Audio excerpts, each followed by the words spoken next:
takut dia keadaan anaknya itu sama dengan seperti yang dia alami pada saat dia masa kecil berumah tangga dan sampai punya anak.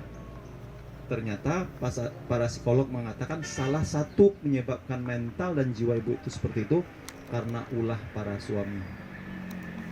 Jadi perempuan ketika dia merasa tidak nyaman, terancam atau merasa dibebani yang terlalu berat, makanya dia bertindak yang akhirnya seperti itu. Orang yang keluar dari rahimnya sendiri akhirnya dibunuh seperti itu. Dan makanya peran kita selaku seorang suami, kebetulan hampir semua ketua sekretaris, kecuali beberapa saja sekretaris yang ibu-ibu, semuanya adalah laki-laki. Makanya sosialisasi perda perlindungan anak dan perempuan seperti ini harus kita sosialisasikan. Apalagi dalam perspektif Islam tentang anak. Jadi anak itu, kalau kita mengutip dari pernyataan salah seorang sahabat Rasulullah yang paling kuat, paling cerdas, paling pemberani, walaupun secara materi tidak terlalu seperti levelnya Abdurrahman bin Auf, tidak, biasa-biasa saja. Bisa dikatakan miskin pada saat itu, yaitu Ali. Tapi miskin, tapi Allah janjikan surga untuknya. Satu di antara sahabat yang dijamin masuk surga. Ali mengatakan ketika kita punya anak, Ali bin Abi Thalib radhiyallahu anhu mengatakan, ketika kita memiliki anak, maka perlakukanlah anak itu dengan cara sesuai dengan usianya. Jadi tidak antara anak yang bayi sama anak yang sudah remaja, perlakuannya itu berbeda. Mana yang dikategorikan sebagai anak, yaitu usia yang di bawah balik itu masih anak. Bahkan Ali itu membagi 3 kelompok. Usia 0 sampai 7 tahun, 7 sampai 14, dan 14 ke atas. Artinya 14 ke atas itu tidak dianggap sebagai anak lagi, anak-anak lagi maksudnya. Tapi perlakuannya itu adalah seperti layaknya orang dewasa, tempat kita berbagi, tempat kita curhat, tukar pikiran. Dan kalau anak kita diposisikan seperti itu, maka rasa marwahnya sebagai anggota keluarga itu merasa tercabar dan tertantang. Sifat manjanya tidak akan ada lagi. Lalu bagaimana penanganan terhadap anak yang 0 sampai 7 tahun? 0 sampai 7 tahun itu adalah memang rasa sayang, rasa layaknya seorang anak diperlakukan seperti itu sampai dia berumur 7 tahun. Lalu anak ketika 7 sampai 14 tahun bagaimana penanganan kita? Nah, penanganan kata sahabat Ali bahwasanya menangani anak 7 sampai 14 tahun itu layaknya menangani seorang tawanan perang. Seperti apa tawanan perang itu? Layaknya tawanan perang, dia harus patuh terhadap orang yang menawannya. Jadi bagaimana caranya dan seninya? Nah, itulah seni orang tua untuk menaklukkan tawanan perang tadi ini. Artinya tidak semua kehendak dan keinginan anak kita penuhi. Tidak semuanya, dan ada kalanya mereka justru mematuhi keinginan kita. Sekarang yang paling berbahaya itu adalah gadget, HP, dan terutama dipakai oleh anak-anak. Maka keluarga yang mau selamat dalam kondisi pada saat sekarang ini adalah yang paling melakukan diet ketat untuk anak-anaknya untuk penggunaan gadget. Kenapa?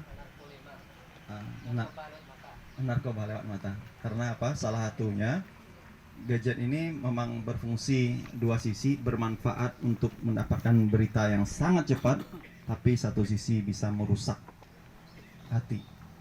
Tidak hanya merusak hati, tapi merusak rezeki. Lah, apa hubungannya nonton sesuatu yang jelek di HP dengan rezeki? Ternyata ada. Kalau selama ini kita menonton, mohon maaf, yang porno, ternyata ada hubungannya dengan rezeki kita. Percaya nggak Bapak semua? Ada. Bahwasanya kemaksiatan yang dilakukan oleh diri kita, kemaksiatan baik itu maksiat mata kita, tangan kita, dan semua anggota tubuh kita, itu salah satu penghalang turunnya rezeki dari Allah kepada kita. Saya berkesan sekali ketika masih tahun 3 semester 3, salah seorang syekh memberikan ceramah seperti itu. Ternyata rezeki kita tuh terhalang karena dosa-dosa dan kemaksiatan kita. Dan salah satu maksiat yang tanpa sengaja dan rutin yang muncul di hari-hari kita itu adalah kemaksiatan di HP yang kadangkala dia tiba-tiba muncul saja, atau tiba-tiba karena ada yang memberikan postingan seperti itu, melihat perempuan-perempuan dengan goyangan yang tidak senonoh, dengan tampilan gambar-gambar yang tidak bagus seperti itu. Dan kita berdoa semoga kita terhindar dari itu semua. Nah, tapi anak-anak salah satunya itu kemaksiatan muncul dari situ. Tak kalah main game itu yang paling banyak link-link apa tuh namanya yang negatif-negatif itu di ketika main game. Makanya lihat ketat penggunaan HP itu harus diberlakukan terhadap anak-anak kita. Kalau kita mau menjadikan anak layaknya seperti tawanan perang yang harus patuh kepada kita.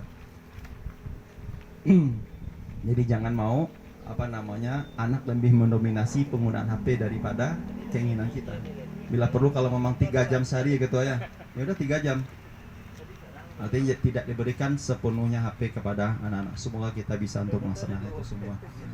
Baik, adapun tentang perda sosialisasi perlindungan anak dan perempuan, intinya salah satunya tujuannya adalah bagaimana melahirkan putra-putri kita, terutama di ranah Minang, mereka kelak memimpin estafet kepemimpinan di negeri ini.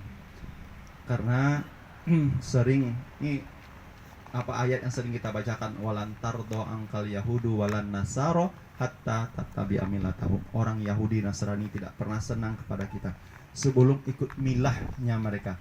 Milah itu Ibnu Katsir menafsirkan 3. Para ahli tafsir menafsirkan 3 milah itu.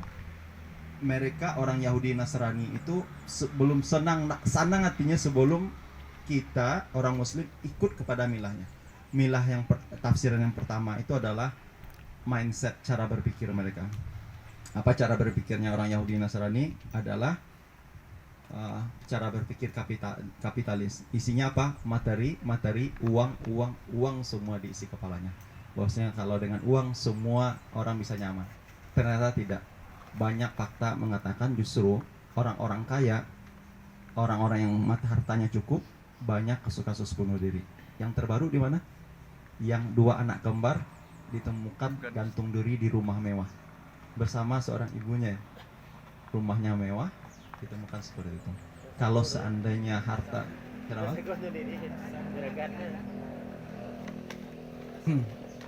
Nauzubillah min dzalik. Itu mindsetnya. Kalau dengan uang kita akan senang, kita akan bisa bahagia. Ternyata tidak. Banyak orang kaya-kaya yang bunuh diri. Ada seseorang bunuh diri, lompat dari menara di Jakarta. Yang korban itu orang baru beli mobil, ternyata mobilnya ketiban sama orang bunuh diri. Nyesal sekali di postingannya, nyesal sekali itu pasti yang punya mobil lewat di situ katanya. Mobilnya baru dibeli, ditiban sama orang bunuh diri.